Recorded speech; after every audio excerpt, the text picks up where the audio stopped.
أهلا بيكم أعزائي المشاهدين في قناة أخبار كل يوم. هنقدم ليكم أخبار النادي الأهلي النهاردة السبت 1/6/2024 وإليكم الأخبار. قياسات بدنية ووزن في الأهلي مع عودة الفريق للتدريبات استعدادا لفاركو.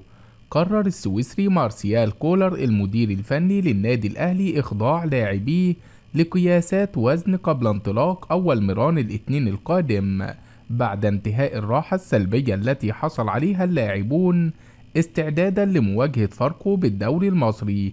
وحصل لاعبو الأهلي على راحة سلبية بعد الفوز على الترجي التونسي بهدف دون رد، ليتوج المارد الأحمر بطلا لدوري أبطال إفريقيا للمرة ال 12 في تاريخه في اللقاء اللي أقيم مساء السبت الماضي باستاد القاهرة الدولي.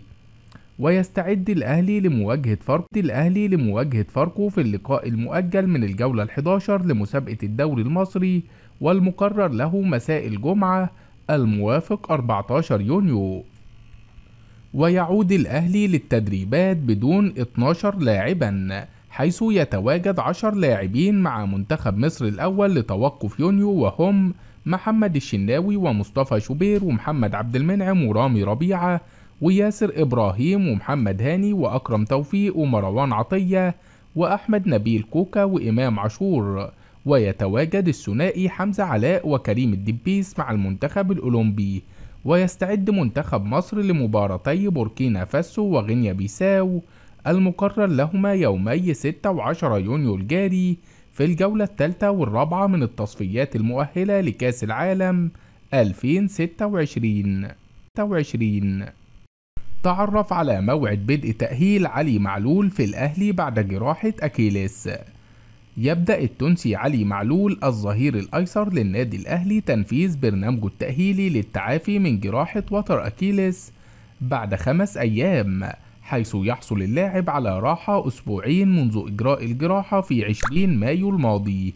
وتعرض معلول للإصابة بقطع جزئي في وتر أكيليس خلال مواجهة ذهاب نهائي دوري أبطال إفريقيا أمام الترجي التونسي في رادس، واللي انتهت بالتعادل السلبي قبل أن ينجح المارد الأحمر في التتويج باللقب.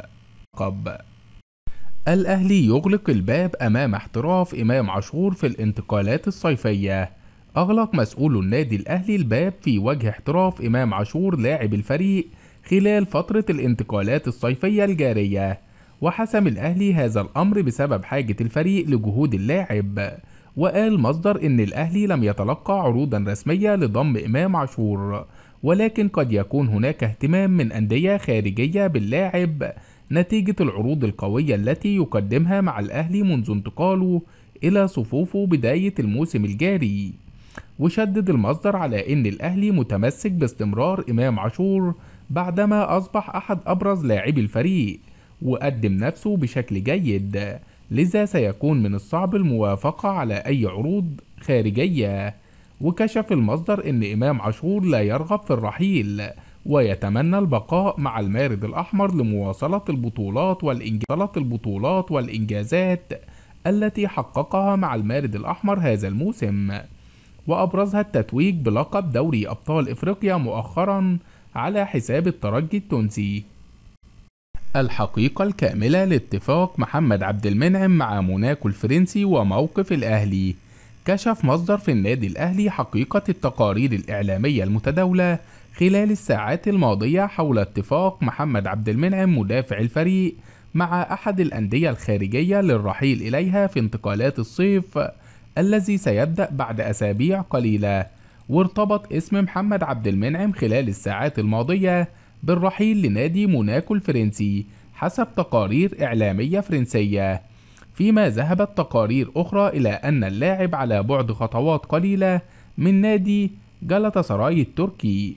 وأكدت التقارير أن عبد المنعم وقع بالفعل للنادي الفرنسي، واستشهدت التقارير بما نشر اللاعب عبر صفحته على انستجرام قائلا: سأحمل دائما حبكم ودعمكم، شكرا لكم على كل شيء. وأوضح المصدر إن ما نشره عبد المنعم لا يعني اتفاقه مع أحد الأندية الأوروبية كما تردد، مؤكدا أن اللاعب مستمر مع الأهلي ولن يرحل بهذه السهولة.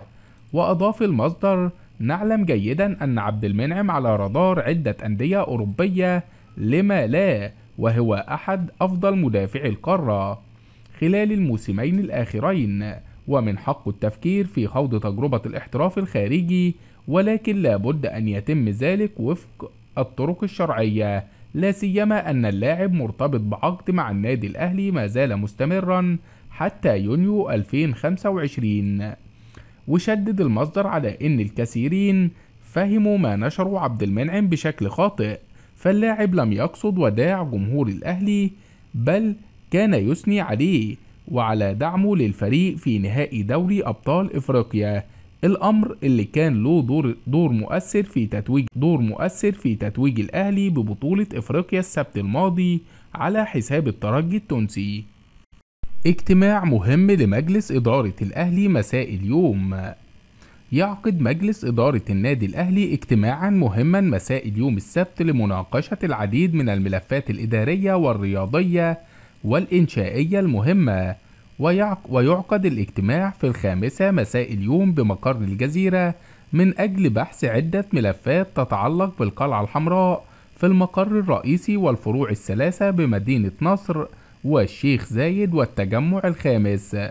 ويتصدر ملف استاد الأهلي أحد أهم الملفات المطروحة على طاولة مجلس إدارة الأهلي في اجتماعه اليوم، وسيتم إطلاع المجلس على آخر جهود شركة الأهلي للمنشآت الرياضية للبدء في إنشاء استاد الأهلي بفرع الشيخ زايد.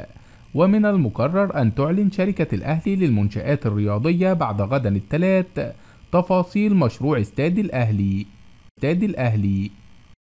خطوة واحدة تفصل الأهلي عن ضم يوسف أيمن مدافع الدحيل القطري.